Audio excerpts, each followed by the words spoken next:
ole the tu le ngai thatu te vo in hi January ni riat kum sang ni som ni panga ni lai ni ani a tuna hian ke fang venglai branch ueme a financier tree pu samuela pu samua kan bedona anhena tang hian veng chung in chiat an to chung chang te chengjo ka hriat kan be seidon ani ole kapu ma sain hun thamin an siam saka chebaile chu beile ole pu samu hei in venga thil thleng apoi kan ti hle maya lir thei che sualna awangin a thalai duam takin nuna chan ti te kan thu hriat mu an ni a khongai takin van doina tur tu kha a ming le akum mai ba ka khan anu le pa te po an soi thei chon min han sil ta la enge achunga chiana lo thlen dan te po kha min han sil chun zom mai them khongai in ole thei mai hriat ang ni report te pe kan tum venga ole ni tuna kan chiat tok goral ta hi VLRM ruat fela tuaya ia kan kau hi ni amo som ni pasari ania ani hi rui thei thil ti bia lo ania tangwal fel tak mai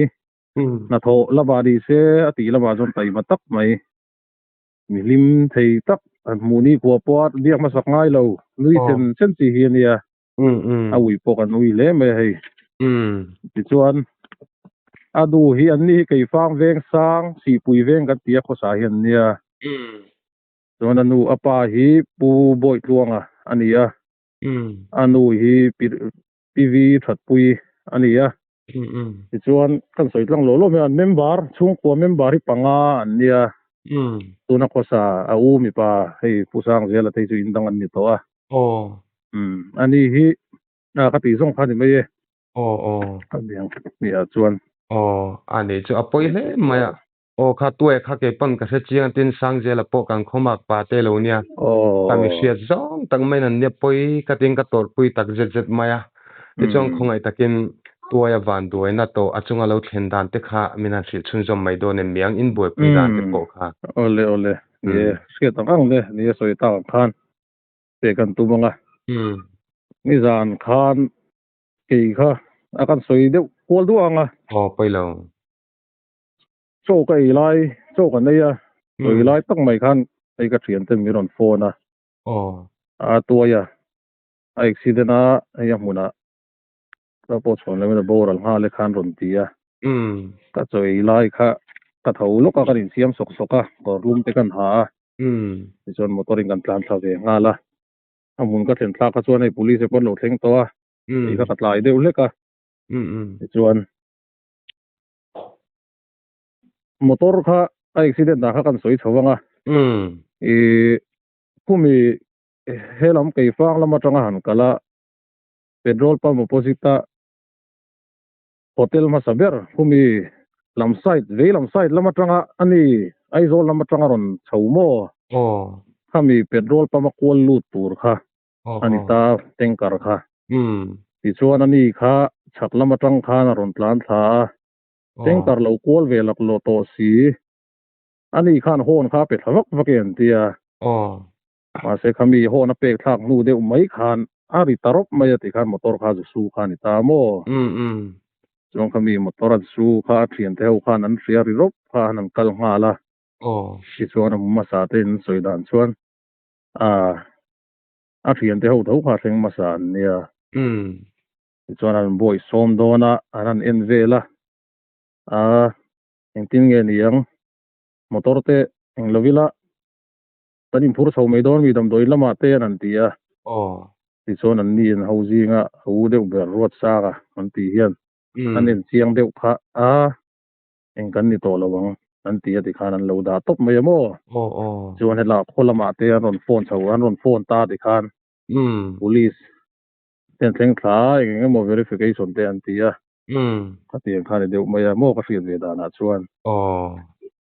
ani chu apoi hle maya kha a thlen na mun kha ke fang petrol pump aizol road khatilai tak khatina ni mo aizol road khumi ke fang lama tang chuan an pen lu na tur chi khu ni mai petrol pump lu theina tur chi ha ani chu poi hle mai ti chuanin teng khan van doin an tok ta lir thei khami tanker khan achil zui ti na nge enge khatilaya ahliam thi pui khopan tor dang kha atlang pui soya moi tok deuh te po kha min han chi chu zom thiem ni ole ni khatia ama na nen khan nei ama aliam tur hi alu hemi abek adeng wa tu khum lama hian liam hi tur na deuh leka ti chuan aban ru te le amal ru te hiat di kan riamo kha ani deuh ber ni aban poi tak em I tlangfal nun thatak mai khani le ngala chuanin ama kha in se manga chong ka chon lo khana boral chu ani chop chil mai atero ni deuh mai amuna khan mo ta khanin enge I chei hun lai chovel ni chon nang ma ni in han confirm dan adaring zat vel tak nge bandu ne thlen hun kha an ma ni hi kan le de lo ka khumi petrol pump bula an thia na wa chu zu ei hotel a chu zu ei khom khan nia khami kha an ni tlei rola soi moi lo ni lo se tlei rol ten lo nia tlangwal thazar wal te khatia thia na wa nom ta chu bike te kha an test call vel ani oma hamian bike an test an tlan kha ani kha awan do ya tang ta nia dar sari ile atan ve kan ria dana chuan a ria to hun lai tak hi ani ka ria ani chu ti chuanin ni hei media report an siam hen theng khat lo ngai kholo kol to khin omle mai thina khatilai an chei khom chana kha chengjo ken an seilok them kan ria ve deuh dana chuan ni thian ho hei veksa umuan te fa parwat sanga Assam Regiment Lieutenant Officer hi diamo khami lo ho chho ve pa ani kai sang hei kapte la hena kai sanga tun mai lok khan ni mo khami on ni thin cho zui khom zui dilim khani deuh berani mela ani chu ne thir tu le nga thatu te hemi tuai hi seitak angin kami hria zong takania kema apo tlangwal fel biak nuam deuh mai hi nia rui lo vel chungchang apo mi fili mani khalai kha kan bel vele sim ni se tung khat tan phe chuan mi ui om lut tu kani ti lai kha ka bel lok ni se tha ome ti chuanin kha an che suala tengkar khan chil zui chia lo khan hria deuh te pon ni a enge lir thei tengkar khan ham dang khal nge khateng khanin lir thei khal tu han big bo khateng chi te kha omem lir thei khal tu hi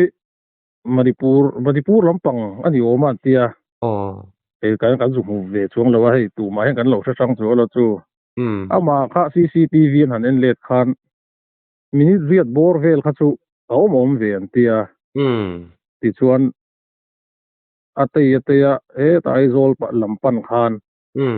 atik akal sang ta mo kha bo su ni deuh mai an plan singa rum kha chu ni mel chuang lo ani chu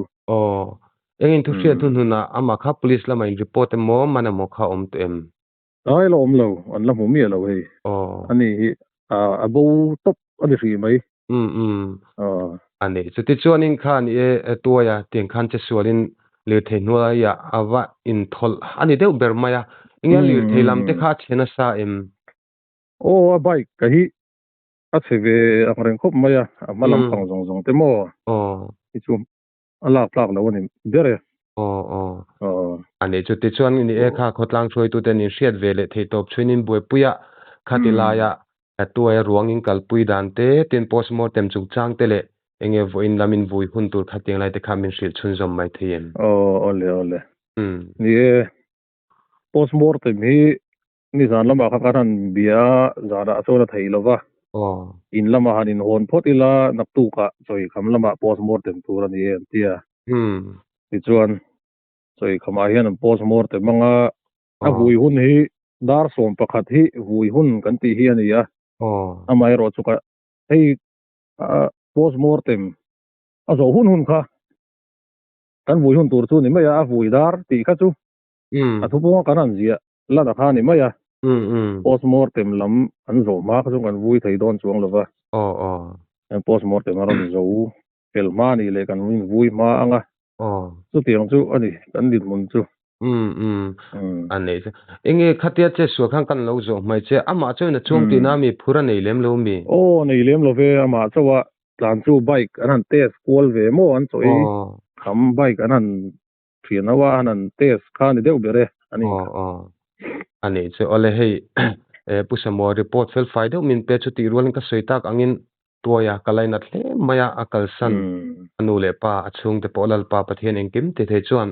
ompui mo setin du sana kan lana te chuanin enge pusamo inzo thuilu tuktur kha em pon kan selova enge kanin zo te kan soidun ba ka khan ngai pui mo deu thu khana tanan mandu khateng chi te khai nein ye soita ga chuan zo ta ga chuan temte tu kam ni khatlek an soyanga ne turla ya hei highway te kei poril ro lo langa kong tha te kan neya kan thalai te kong hi highway kan mang thiam lo hian ka ria chu chemical tlang he soi ka duat lep te ne tuna lir thei kan an khal te hian tim khurila kong tha kong si hian accident hi atlem zo ka tun lai kan thalai te bike two wheeler nei te in tan siak kong dunga in tan siak ti te kan jinga eng te hian nokin zela ta na chiat kan to na sa zo khet thei tu ani don ti hi chiang ring maya